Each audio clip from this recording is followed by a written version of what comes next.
هل يشترط أن تتساوى صلاة الإمام مع صلاة المأموم في جنس المشروعية؟ يعني في جنس المشروعية، بمعنى هل يصح أن يصلي الفريضة خلف من يصلي النافلة، أو أن يصلي النافلة خلف من يصلي الفريضة؟ ننظر في هذا. أما الإنسان الذي يصلي نافلة خلف من يصلي الفريضة فلا بأس، لا بأس بهذا، لأن السنة قد دلت على ذلك.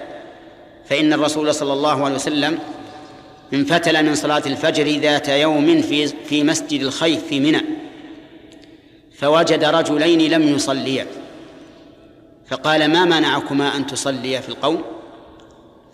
قال: يا رسول الله صلينا في رحالنا. يحتمل أنهما صليا في رحالهما لظنهما أنهما لا يدركان صلاة الجماعة أو لغير ذلك من الأسباب. فقال: إذا صليتما في رحالكما ثم أتيتما مسجد جماعة فصليا معهم فإنها لكما نافلة. إنها الأولى ولا الثانية؟ الثانية، لأن الأولى حصلت بها الفريضة وانتهت، برئت الذمة. الثانية لكما نافلة، وهما يصليان خلف من يصلي الفريضة. إذا كان المأموم هو الذي يصلي النافلة والإمام هو الذي يصلي الفريضة فلا بأس بذلك، كما دلت عليه هذه السنة. أما العكس، إذا كان الإمام يصلي نافلة والمأموم يصلي فريضة، وأقرب مثال لذلك في أيام رمضان، إذا دخل الإنسان وقد فاتته صلاة العشاء ووجد الناس يصلون صلاة التراويح، فهل يدخل معهم بنية العشاء أو يصلي الفريضة وحده ثم يدخل معهم التراويح؟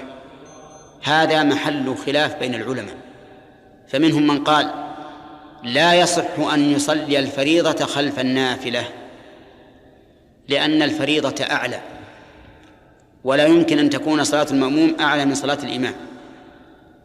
ومنهم من قال: بل يصح أن يصلي الفريضة خلف النافلة،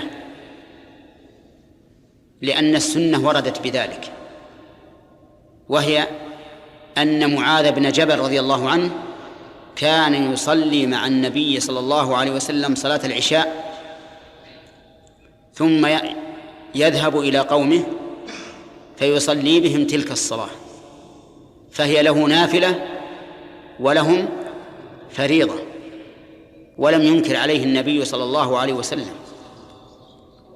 فإن قال قائل: لعل النبي صلى الله عليه وسلم لم يعلم،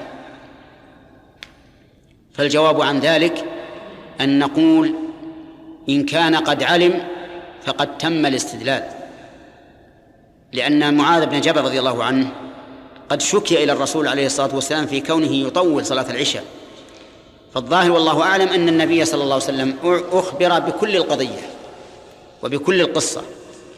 وإذا قدر أن الرسول صلى الله عليه وسلم لم يعلم أن معاذا يصلي معه ثم يذهب إلى قوم فيصلي بهم، فإن رب الرسول صلى الله عليه وسلم قد علم، وهو الله جل وعلا، لا يخفى عليه شيء في الأرض ولا في السماء.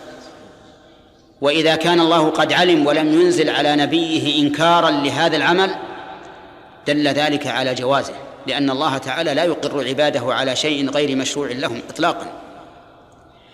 فتم الاستدلال حينئذ على كل تقدير. إذن فالصحيح أنه يجوز أن يصلي الإنسان صلاة الفريضة خلف من يصلي صلاة النافلة. والقياس الذي ذكر استدلالا على المنع قياس في مقابلة النص، فيكون مطروحا فاسدا لا يعتبر. إذا أتيت في أيام رمضان والناس يصلون صلاة التراويح ولم تصلي العشاء، فادخل معهم بنية صلاة العشاء، ثم إن كنت دخلت في أول ركعة فإذا سلم الإمام فصلي ركعتين لتتم الأربع، وإن كنت دخلت في الثانية فصلي إذا سلم الإمام كم؟ 3 ركعات. 3 ركعات، لأنك صليت مع الإمام ركعة وبقي عليك 3 ركعات. وهذا هو منصوص الإمام أحمد بن حنبل، مع أن مذهبه خلاف ذلك، لكن منصوص الذي نص عليه هو شخصيا أن هذا جائز. إذن الآن من صلى فريضة خلف فريضة، فريضة خلف نافلة فيها خلاف، نافلة خلف فريضة جائزة قولا واحدا.